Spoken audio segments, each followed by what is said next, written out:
Hello and welcome to the Instant Ink Comic Book Podcast. This is a podcast where every couple of episodes we get a new creator on board and we create a brand new page that none of us know beforehand. We use some prompts and we figure out what we're going to make live together. And today we have a very well-established writer who's been around the indie game for quite a while. But before we get to him, I'm going to tell you who I am. My name is Adriano. You can find me at pestocomics.com or at Pesto Comics on some diminishing socials. I'm slowly cutting myself out. So you can find me on Instagram and Blue Sky for sure, Pesto Comics. But you can always find me at pestocomics.com. And as always, I'm joined by the artist here, Roberto. Roberto, let them know who you are. My name is Roberto Villacaga. I'm a comic book artist and I'm the founder of Green Esper Press and co-creator of Voyager. You can find me on Roberto Villacaga illustration with a s.com. Wonderful. And today we're joined by Christof. Christof, I'm not going to attempt your last name, but you can refer yourself. Let the people know who you are. Yeah, so I'm Christof Bogacs. So the last name, is pronounced Borg, like Borg through Star Trek, and Arch, like an arch. Nice. Yeah, so my name's Christof Bogacs. I'm a comics writer. I wrote, in terms of stuff I have out recently, I wrote the Rick and Morty special, New Year special from Oni Press, which was out in January, with the wonderful Tony Gregoriano. And then I've just had announced I'm doing a story in the California Love anthology from the comic, which basically sees the Man family go to California. So I'm writing a very silly Jimmy Olsen story in that with my wonderful artist friend, Jacoby. And then on top of that, my debut graphic novel, Under Kingdom, came out from Dark Horse in 2023. And I've got a bunch of other stuff in the pipeline that I can't talk about yet, unfortunately. That's amazing. Yeah. So well established indeed. Yes. So I think that's it's California or something. That's like that. right. Yeah. So it's Kal-El, like Superman's name, and then Fornia Love. Yeah. So right on. Yeah. yeah. So with like the Superman movie and stuff, they're obviously pushing Superman a lot, and particularly I think they thought it would be fun to like California. So yeah, it's a bunch of stories. Superman family kind of interacting, I guess, with different aspects of California. So there's like stuff I think in like and with them in like the Redwoods, and the story I got to do was like in Hollywood, so, like a Hollywood paparazzi story with Jimmy Olsen. Amazing. That's awesome. Yeah. It sounds like a lot of fun. It was a really, really fun concept. Nice. Yeah, they've been experimenting quite a bit with those anthologies, like all different kinds of themes and stuff. So it's a cool one to see. Yeah, I've spent not a lot of time, but enough time in California that I enjoy it quite a bit. I was in San Diego last year for Comic-Con, and I drove like up the coast, up the Pacific Coast Highway and all that. It was a lot of fun. Did Northern California for the Sharks, so I've been all over. Yeah, I love the state. It's nice. I don't know when I'll go back with all this Canada-US business going on, but I do enjoy it. All right, so with that, I'm going to bring up my screen and we're going to look at some prompts. I'm going to ask you to ignore the ones that you see that come up first because they don't count. Instead, we're going to use ones that I haven't been staring at while we've been chatting. Oh, yeah. So these ones, we're going to make sure that they're super duper fresh and none of us have seen them. So we have used two of these before. I think it's been long enough that you could use them again and they'd be different, but I'll let you know if it's one that we've used in the past. All right, so real quick, I'm going to read them out. Yeah. The puzzle. Write something that the answer isn't known until the end. Coming dread. So this one's one of the repeats. Write about doing something that needs to be done right away, but nobody wants to do it. Sound of thunder. A loud rumble is heard in the distance. What does it foretell? Beautiful sunset. Something magical happens as the sun disappears over the horizon. And picture perfect. This is the other repeat. Something that is supposed to be perfect, but has a hidden flaw. So, like I said, you can use any of them because I think we've done all of these a few times now that you're safe to repeat. I don't think we'll have the same idea. Yeah, so cool. Any of them speaking to you? That's interesting. So, like, I think the puzzle kind of does initially, although, because like, particularly with short comics, I think I'm a big fan of like the twist ending or like an unexpected ending. So I think anything like that, we're trying to like just kind of not pull the rug out from the audience, but kind of surprise them at the end. I'm kind of drawn to.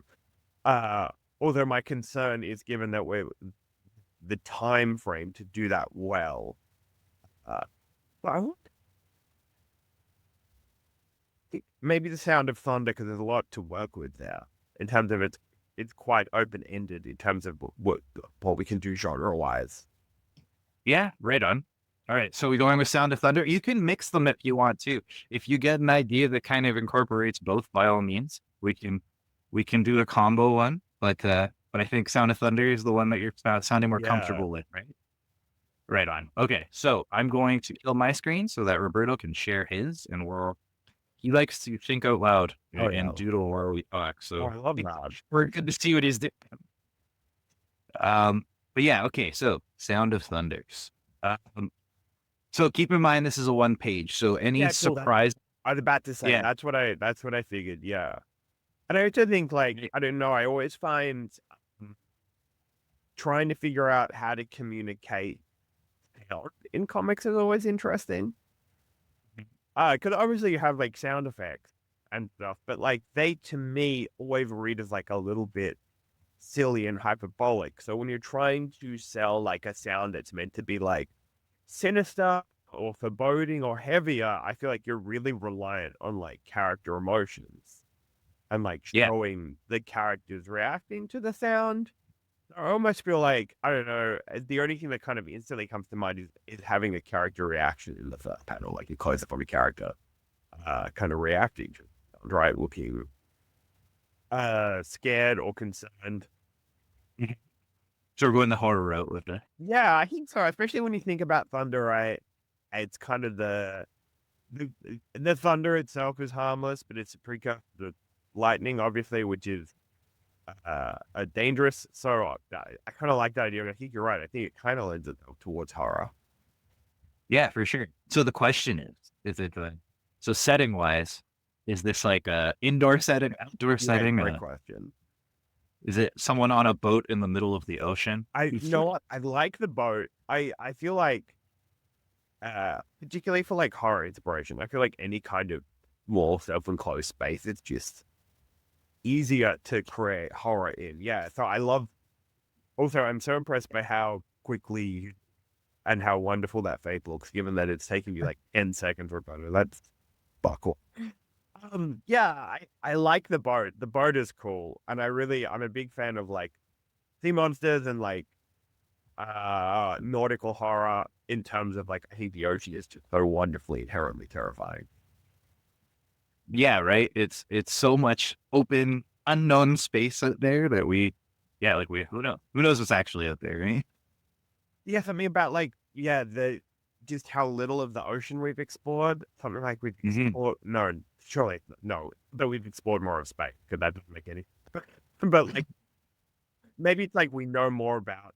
I don't know, but the idea that we we kind of have this space on Earth that's inhospitable to humans, and it takes up so much of the planet. We know comparatively very little about it. Super interesting. Yeah, I think that's a good point, right? We can see beyond our own galaxy in that, right? And we could get a good sense of what's out there, and yet, the world we're sitting on, we don't know what's at the deepest depths of the ocean. It's such a bizarre concept to think of, right? Because space is infinite, and yet. Totally. And I think this idea of because humans as a species are so adaptable in terms of we live in can live in sort of different biomes and climate on Earth. I think there's something inherently scary to us about, and it's hard for us to conceptualize habitats that are inhospitable to us. Yeah, exactly. Yeah, it's such a wild setting in general, just a natural hidden space, right? Yeah, totally. And again, that idea of the things that live there being so inherently alien, right? The whole thing about science being we're octopuses are essentially aliens, and that that thing's super interesting to me because at what point because to an extent, right, we could meet land mammals on another alien planet that probably have more in common with us than like octopus do. Yeah, it's crazy. Anyway, there I could ramble on this for hours. I'm a big what big No, it's the top. It's a very fertile topic that has like so much depth to it that like, yeah, like you said, there's things that we'll never know, and we'll never have a good grasp on, right?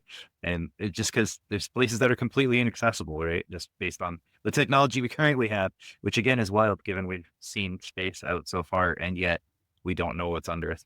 But yeah, it's totally. And it's pretty interesting. I love that first image, by the way. And I don't know, I love the idea of like, as I saw you drawing that lightning, I kind of was thinking the idea of like some kind of like that the human character is on a boat and then the lightning maybe attracts some sort of deep sea creature that like feeds on the electricity. Could be fun. Right on. Roberto, I killed your mic, by the way, just in case you need to turn it back on. I love it. I love I know I'm a bit I don't know, did you guys have this term clucky? But it's basically like it's a term here which means like when you're around kids, you like just kind of like your parental instincts kind of kick in. You're like, oh man, I want to have kids. Like those kind of feelings. So like I always have that around. Like kids, they get quite clucky. We say here in Australia.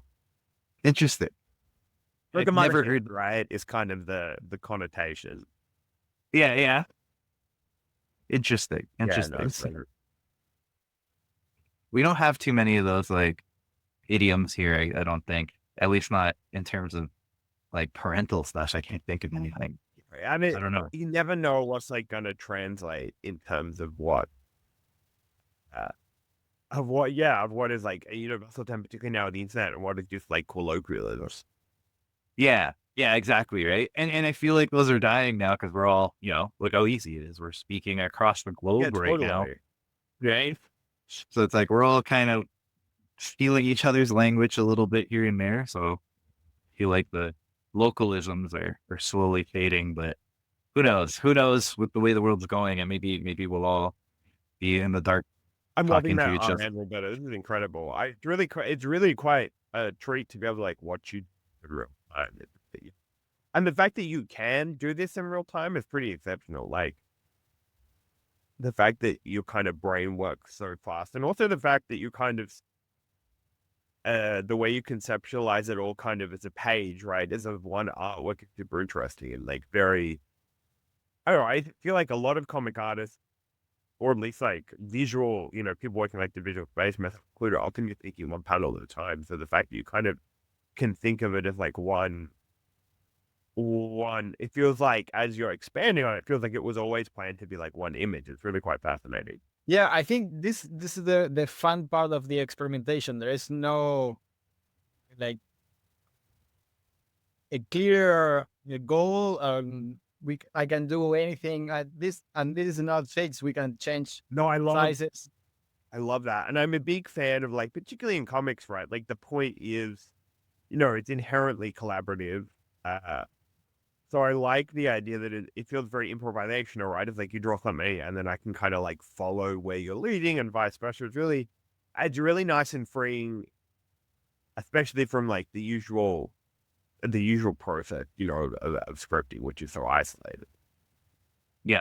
Yeah. And at best you're getting a back and forth, right? Like, here's my draft. What do you think? Right. And then kind of bouncing it, where this is like it would be better if you smile it. It would be better if, right? Like it's happening live. So it's that the magic trick of this podcast, right? Is so Roberto for a long time had a live stream, but he needs someone to distract you while he does his thing. Oh, of course. Yeah, no, of course. Yeah. I'm distracted. That's fun. I love that. So how long have you guys been doing? Oh man, it's been, so this will be episode 50, Oh, incredible. 52, 53, something like that. Yeah. So it's been a while, but that's a bit of a cheat because 56 and 57. So it's a bit of a cheat because we split the earlier ones up a lot more. Now we just do 2. So it's usually a couple hours. So 1 hour, 2 hours, right? So all that said, so let's say 6 months, 7 months. Incredible. Yeah. Yeah. So it was just by chance that we kind of, well, I say by chance, it was Roberto. That's like, hey, you're local. Why don't we meet up? We met in the comics launch. Tyler James's Yeah, of thing. course. Yeah. Yeah. So we met there. I'm always very loud about like, I'm in Toronto. I'm in Toronto. You sure? Roberto's like, oh, that's near me. I'm in Niagara Falls. So yeah, I went down to have a coffee with him and Amazing. and we've been working together ever since. Wow, amazing. I mean, Yeah. Toronto seems like such a good kind of comics city. It has been, yeah. It's crazy the amount of just creatives in general. Like it's a very much a hotbed. Um, but for comics in particular, yeah, it seems like there's like more and more names from Toronto coming out. Really. Yeah, which has been very cool to see. Particularly now, I imagine with like everything going on in the world, I feel like, at least from what I've heard, and even before stuff was going on, like a bunch of friends I had in the US moved to Canada and specifically like Toronto. So it feels like it's really quite an attractive city for the creatives. Yeah, Because- terribly expensive, but yeah, I mean that whole thing. I mean, like, that's kind of like. So I'm in Sydney, and Sydney is also like. I can imagine. Yeah. Yeah, I don't know which one ranks higher in terms of like more expensive, but I think Sydney was like, it used to be just behind Hong Kong, the city that is Wow. famous for coffin home, where people have like Yeah. one bunk in a bunk bed. So like Sydney's been pretty notoriously expensive, as well. So Oh I my think it's goodness. like I don't know, but it's like there's something about big cities and being around like culture and the energy, I think, which can be really important for creativity, particularly when you're starting out and just kind of like Yes. finding your voice. I think you need to be surrounded by a lot of energy and a lot of other voices. Whereas, yeah, at least that's been my experience. Obviously, everyone develops their voice in kind of their own way. Yeah, like the internet helps. Like you can certainly talk to people from all over, but there's nothing like, going to a convention and meeting people that are your level or at just above, right? Like it's one thing to talk to pros and all that who've been doing it for years, but when you're starting out and you can see the person who's one or two rungs above you can like, if not lend a hand, at least tell you how they got me. Really? Right? Like Yeah. that. Like, I think we're in Jim Zub, because Jim Zub has a really, which I'm sure you're aware of. I think Also from Canada. Yeah. yeah, really wonderful blog where he talks about the idea of like finding your peers and like specifically like these are the people, that are like at your level, a few runs below, a few runs above, but it kind of like within your kind of like a year or two away from you, like these people become your community, and a lot of the 100%. people that you gravitate towards, like honestly, a lot of it is vibes and chatting, and you get some of that through video chat, but a lot of that is like hanging out in real life, and even with the internet, right? That doesn't replace like just a good hang, really. Yeah, absolutely. Well, and there's nothing like sitting at a con where maybe it's not as picking up as Oh man, much as you wanted. Yeah, right? nothing. The bonds you make at like a crappy con are unmatched. Yeah. Like that's kind of like. I mean, yeah, like well, not even a crappy con, but just like a slower con. It's slower. The bonds you make are like it's almost like soldiers that have seen combat together. It's that kind of like Yeah. level of like, yeah. And I think when I think about like making comics for Australia, one of the things I think about is like the big disadvantage for me, I feel like, from then if I was based in the US, like, man, I wish I could just like be at a mediocre con with some of the other creators, because we'd really get to bond and hang and chat, and you form really fast friendships really quick. Yeah, absolutely. Well, and that's so speaking of being here, not to just talk about Toronto, but that's so that when you say there's like a big creative community here, that's really one of the big advantages, right? Like there's always a convention going on, especially in the summertime. Like there's something going on every couple of weeks. Like if you wanted to, you could keep yourself very, very busy and never really leave our province. Like That's incredible. it's insane. Yeah. So there's lots to do if you want to like if you want to get out there, you can. Like it's very, very doable. Right? And you want to get your face out there and be known to people in the community. Like there's nothing really stopping you. Maybe unless you have like, you don't have a vehicle. That's pretty key Yeah, to get around here. But you know what I mean? But generally speaking, if you're motivated enough, you can easily meet people and start doing this and getting into it, right? Whether you want to write or draw or whatever, there's tons of incredible. resources.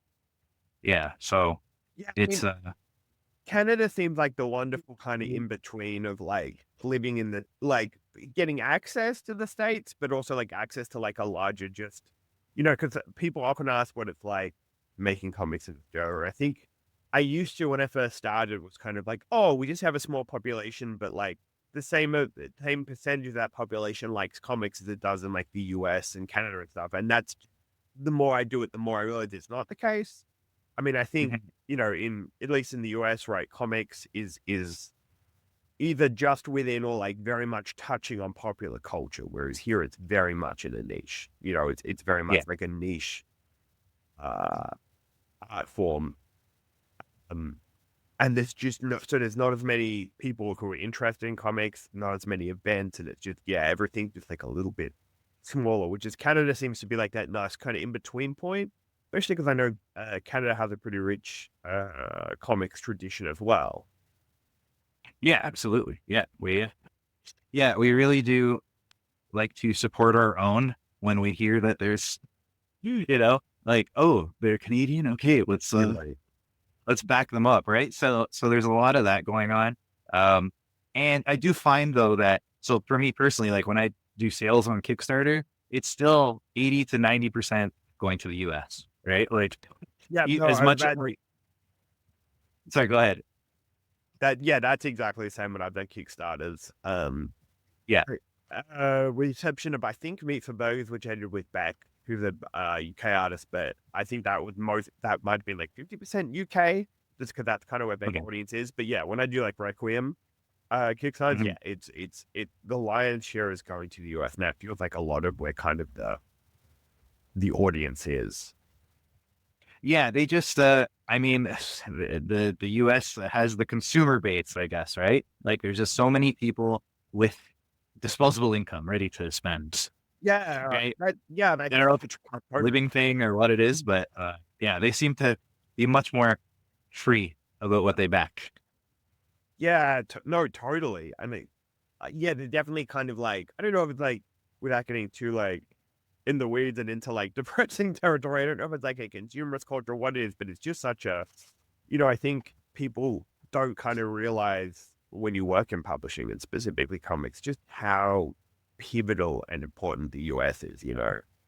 And I know here, and I imagine it's probably the same in Canada, there becomes frustration around like, oh, I don't want to have to send everything I write in the US, or like, why are you always catering to like the US? And it's like, that's where the people are. That is who are going to buy. Like, that's kind of where the market is. And that's just what it means to make commercial art.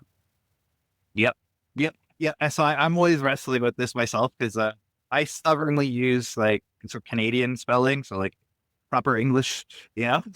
Or, Canadian I spelling, get, some words are the American way. So yeah, like the Canadian. King's English. Yeah. No, I have told myself to write American but I mean, I still get confused. But yeah, no, and every time I write mom, I kind of hate myself a little bit. But Yeah. I know it is what it is, right? And I think in all fields, you're making compromises. And like when before writing, sometimes I was working in marketing, is just uh, ethically a nightmare. And like, not to offend any marketers, but we're all like it's Yeah. an industry of grifters. It doesn't need to exist. Is my kind of like. Sure. Mhm. But like for that, right? I was working for a training company that did training for like Amazon products. So I'm kind of like, well, I had to like compromise my feelings around that. So it's like I would much rather have to change spellings and compromise on like not saying stuff in Australia than like my core ethical values. So I think it's just like Yeah. when people struggle with that, I'm like, that's just kind of commercial art. And I think if you're that said, on the flip side, like if you are making comics and you want to make them like, in the indie space or stuff fun or whatever, like then I think like you owe it to yourself the best you can to make things local and to kind of like make it specific, to you and the spaces you inhabit. Yeah. Yeah, I agree. I think there's got to be some authenticity there, right? Like you don't want to just be purely commercial. You got to find that balance, right? So if you have to drop some U's here and there because just Totally. to kind of make her point, that's fine. I stay kind of ambiguous with it in terms of settings. Like at least most of the stories I've done, I didn't get into exactly where it's located. So maybe that. But if I was writing like your example, you're writing something that's set in Hollywood, well, then you're going to use the American spelling for everything, right? Yeah, Like of you're going to, course. yeah, it's there's a logic to it to a degree, but yes, I stubbornly can keep my English the way I like it. But it's Something I was kind of interested in asking you as a Canadian, 'cause it's something that I like, and when we're talking about like telling stories about where you're from, is one of the big kind of challenges I found trying to write about Australia as a white guy is I don't know how much you know, but like much like in Canada and the US, Australia has a really rich First Nations history, um, and obviously a pretty bloody and despicable colonial history. So I yeah, think it's like for me, it's a tension of like, how do I write about the place I live without erasing First Nations people, but also like I'm not authority on First Nations, and like I'm sure it's the same in Canada as well. There's a long history of like white people telling First Nations stories. So how do you acknowledge that history whilst also like not telling someone else's story? And that's definitely been like, to be honest, one of the biggest challenges I've had in thinking about how I talk about Australia. And finding that I don't know, navigating that has been super, definitely something I found really challenging. And I guess that's also one of the reasons why I'll set stories in like the US is because like, just for me personally, I haven't figured out how I want the best way for me to navigate that yet. yeah.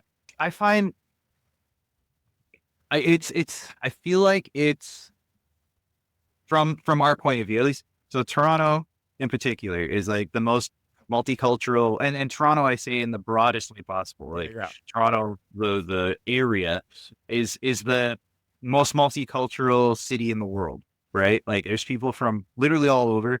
So when you're telling the story of like being Canadian, being from Toronto in particular, it's a story of like immigrants. It's a story of so through that, you're acknowledging that, like, Yeah, totally. even though I may have been born here, like, this wasn't my initial, like, we came uninvited or not, depending on when you came Yeah, totally. here, right?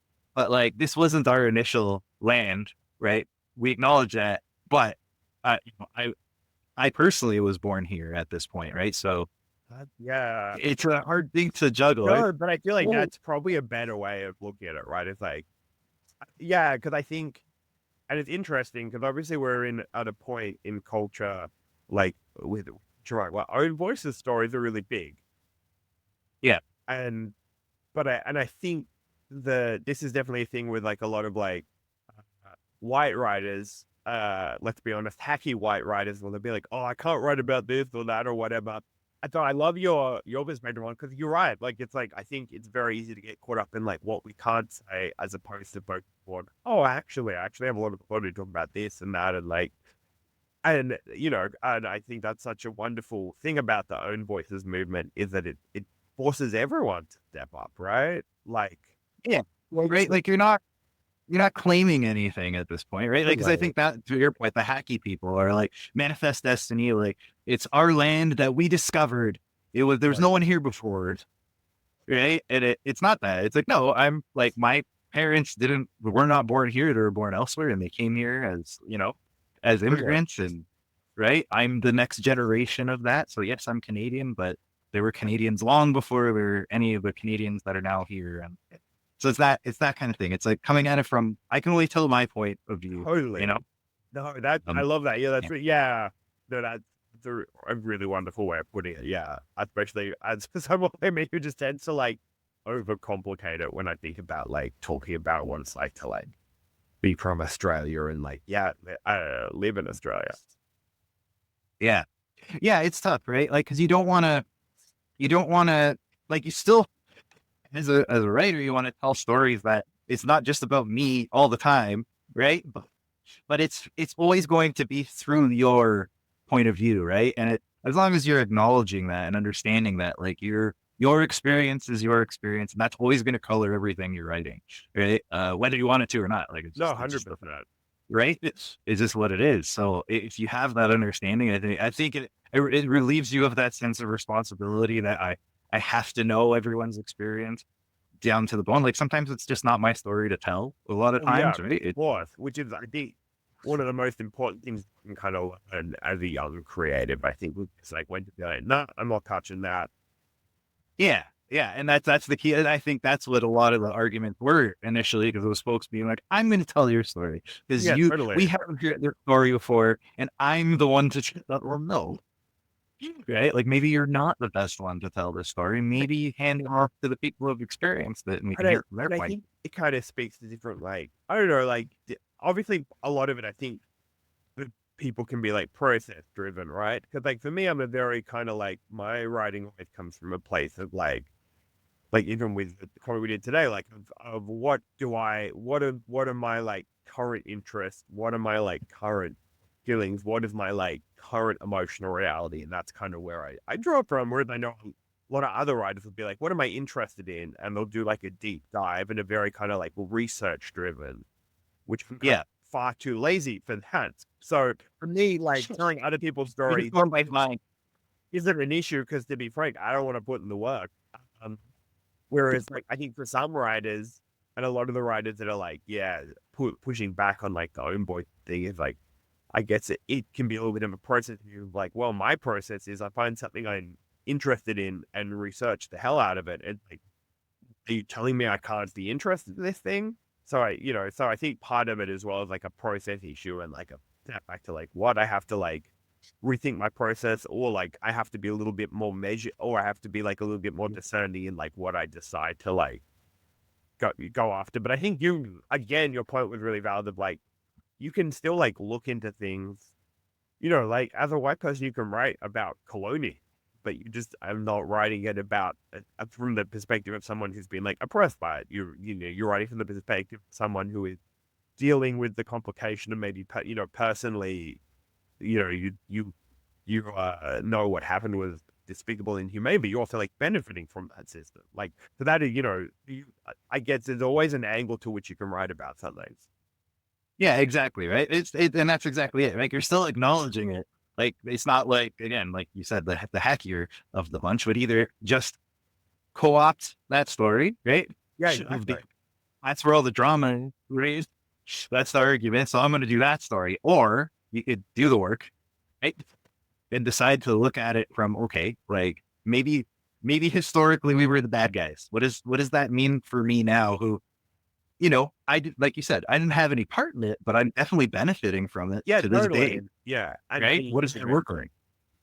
I mean, yeah, and something that I've been trying to think about for my own life, how to write about it, but I'm nowhere near cracking it. So my parents were born raised Seventh Day Adventist, which is a very specific Christian kind of denomination, cult like in some ways. I don't, I'm not Adventist anymore, but like looking back, I don't think like it definitely was a very specific upbringing, but I don't think culty, just because it wasn't particularly closed off and very open to like education and free thought. But a big part of that when I was growing up was, particularly in Australia, was doing missionary work and a lot of like white Australians going to Pacific Islands and doing missionary Oh, work there. So my parents were missionaries in Fiji.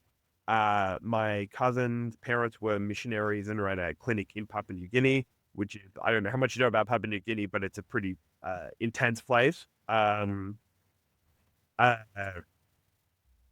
yeah, and that was like for that generation of parents, it was like very common. If you went to the Pacific Islands and you preached the gospel, that's what you did. So I think about that a lot in terms of like when my parents did it, they were very much like, this is the right thing. This is what you do, and my dad still has a lot of friends, and we still have a lot of connections in Fiji and stuff, and the Fijian islands have a very special place in my heart. But it's also kind of this like shadow of like, oh, but like the inherent premise of like missionary work is so inherently colonial. Yeah, so it's like, so I think, yeah, that is something I've been thinking about a lot in terms of like, can is it is can I talk like, is there anything valuable I can, like add it? Again, that thing of like trying to find the angle, right? Of like essentially again, my family were like the beneficiaries of colonialism and like going in essentially white saviors, but at the same time thinking that was like genuinely the right thing. It's like, yeah, it's super fascinating and like trying to figure out like, is it something I could ever talk about? And if so, how on earth you do it? But I do Yeah, and like it's part of like the joy of being like, for me, writing is problem solving.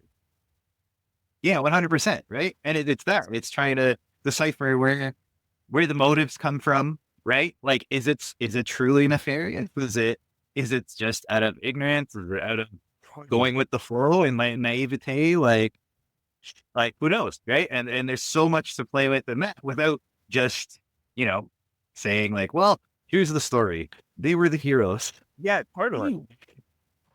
Like there's more conflict in there. But yes, like you said, you have to work to get to that, right? Like you Totally. I can't just mean, yeah. like like life and your and family history is inherently problematic, right? So even talking about you've got to navigate all these kind of external forces that you interact with. Yeah, many of which are like not really about you, but it kind of interact with your family history. Yeah, absolutely. Yeah, and that right. And then again, it's like it could be your family history, it could go beyond, or it's like depends where the stories come from, but it's always going to be your point of view. It's always going to be that. I think if you come at it that way and you accept like who you are and your experience and what that means to the story you're telling, I think you're safe to tell that story. No, totally. It's right. Yeah, it's when you're co-opting the story of others. Like you could even tell the story of others as long as you understand that like it's always going to be through your point of view. Like I, Yeah, I no, like to write leads a lot. I'm not, but I find that very interesting. But I always do it like that. It's like, well, what freedoms do I have? What things come so easily to me, or do I not have to worry about? Right, that totally. they do. Right, and it's thinking in that frame of mind. No, 100%. It's interesting because, like, I think this kind of like tension is playing out in all forms of art, and particularly like I'm a big stand-up comedy.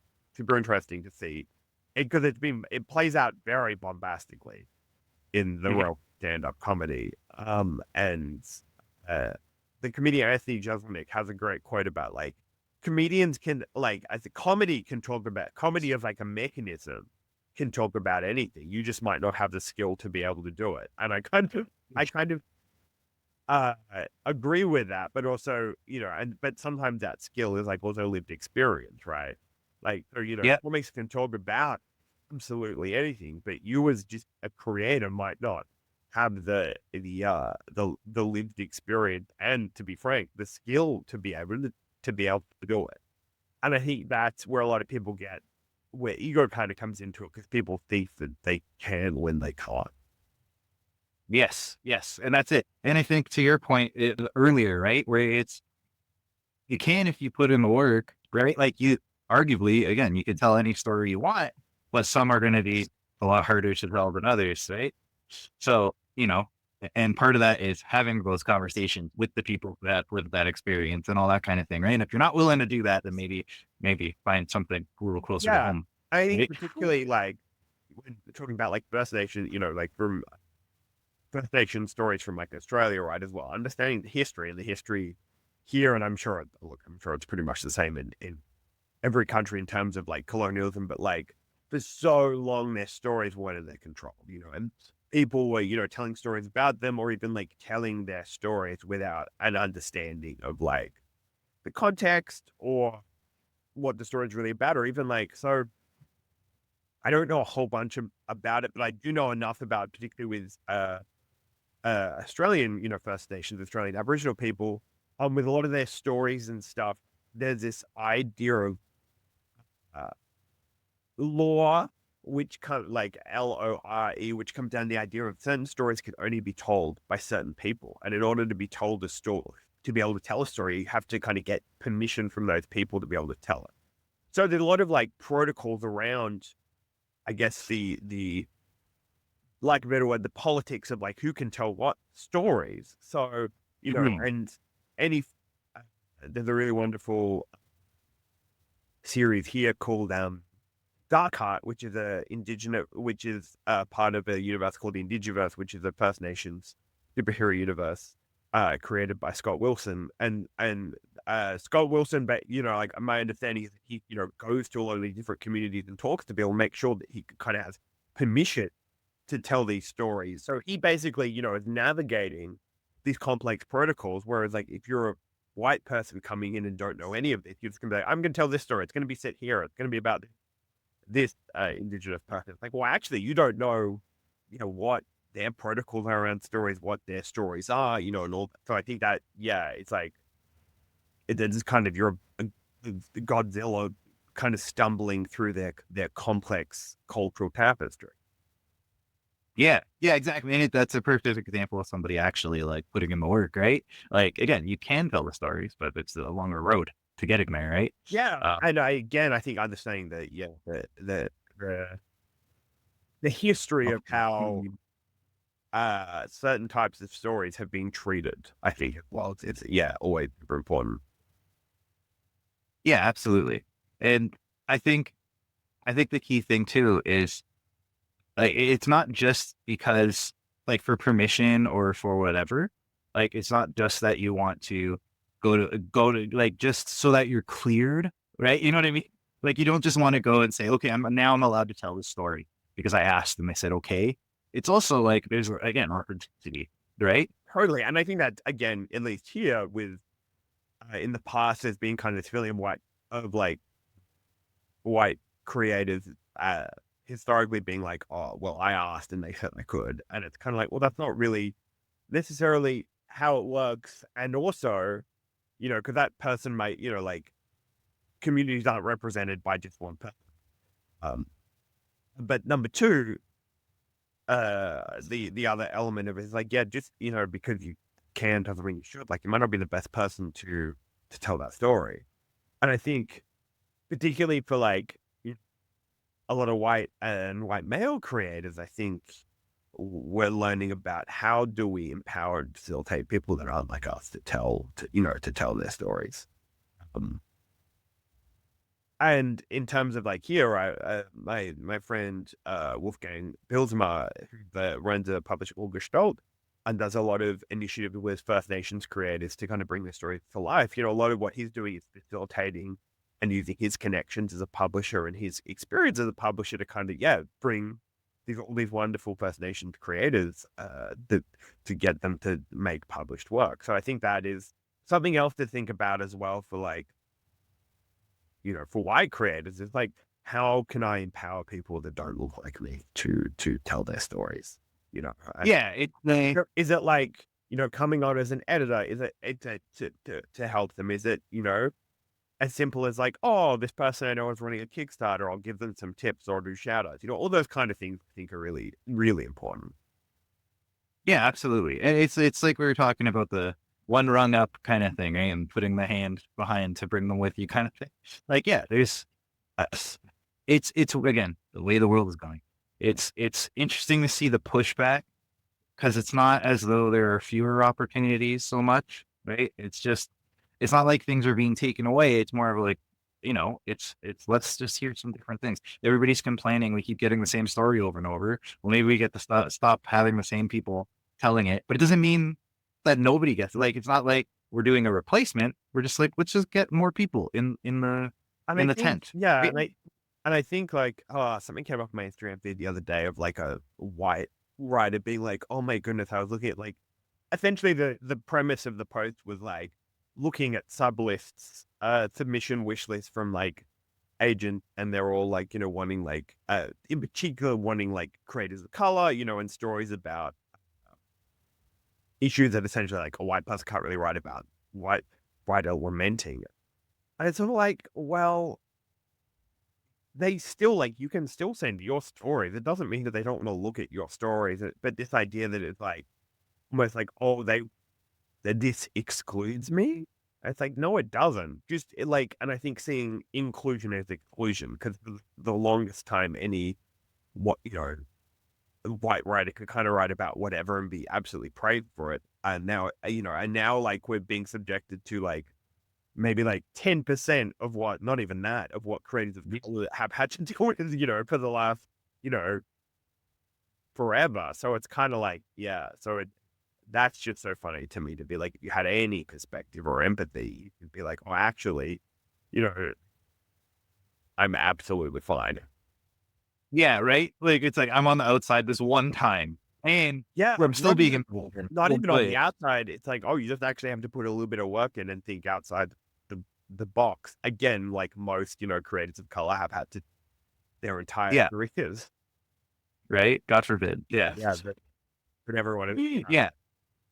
It's a strange thing. Like, how do I say this without sounding really awful? Now it's not that bad, but I understand the desire to see yourself on screen, and this is where it gets silly, because so my family, Canadian, but my family's Italian, right? And every time there's an Italian on screen, it's the like New York like Goomba mock, right? Or that, or they're like a clown. They're a clown that looks cheap. That's the only Italian you see. So when you see like a proper Italian like representation, it's like, oh my God, I feel seen. It's dumb because again, I'm still like a white dude who is fine. No, but you still, but I get, no, totally. Well, right? Like you kind of understand, although I don't understand, I kind of understand. No, totally. And this is like, I think this is kind of like the thing about empathy. It's people are like, well, if my experience isn't 100% like someone else's experience, I shouldn't like use it to relate to them. It's like, no, that's how empathy works. It's like, like you're not saying it's the same, but you're saying like, hey, there's a little bit of common DNA here that I can use to kind of extrapolate what it might be like for you.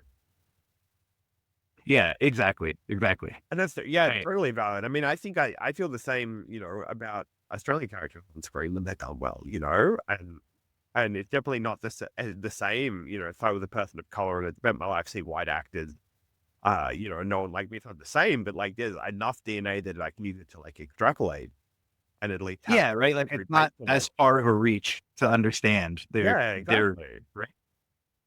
But and also like, the American media kind of overtakes everything. So not only do I get it with the Italian side, of the Canadian side, again, Americans' view of Canadians is very stereotypical. In the media, right? Again, in life, they've always been wonderful, but in the media. Yeah. And I mean, yeah, that's so interesting. Yeah. In terms of like, the kind of the cultural organism of it all, particularly with America. And I mean, here as well, right? Australia, this big play out between, particularly, in our last election, it kind of felt like a referendum on like, do we want to be like America or do we want to be more like the same here? That's exactly what I'm saying. Yeah. And particularly here we have that. So like a big point of contention here is like Halloween, right? Because for a bunch of reasons, because it's becoming a bigger thing here. Because of course, any holiday that you can commercialize and make money out of is going to get pushed. But here we have even the added thing of like October is our spring. It's not even our autumn, right? And there's like a big pushback here of like, no, it's an Australian holiday. It's an American holiday. Why are we celebrating it here? I kind of like just this little kind of inconsequential cultural conflict points of like, that's interesting. Are we going to let like, this other country and their kind of all consuming culture envelop us? Well, we have a stupid version of that. We now have Black Friday here in Canada, which makes no sense. Because our Thanksgiving is not the same time. So it's just a random Friday for us. You know what? No, we don't even have Thanksgiving here on Black Friday. And Cyber Monday are things. And again, I think anything that like capitalism can kind of cling on to, it just goes everywhere. Yeah. But the Americanism is also interesting. And I can imagine, particularly with like, whenever you travel and people listen to you, you're American. Yeah. Yes. So anytime I'm in Europe, we're American, and it's always a correction. They're like, no, I'm Canadian. They're like, yeah, American, like European. It's like, it's not the same. It's not the same thing. Like all of my province of Ontario is most of Europe. Like it's a different world. I can tread 5 hours and still be in my province. Not even get halfway through it. Yep. That's how like large the landmark I is. can relate to that. Yes, very much exactly. so. So I've worked with a lot of Australians who've come over on like work visas and things. So we have their like Commonwealth work visa thingy. So Yeah, we can okay, 'cause it's really great. we all have our beloved king. Yeah, that's right. He was just anyway. But yeah, so every Australian who's been here is like, yeah, it's pretty much like home, but your weather sucks.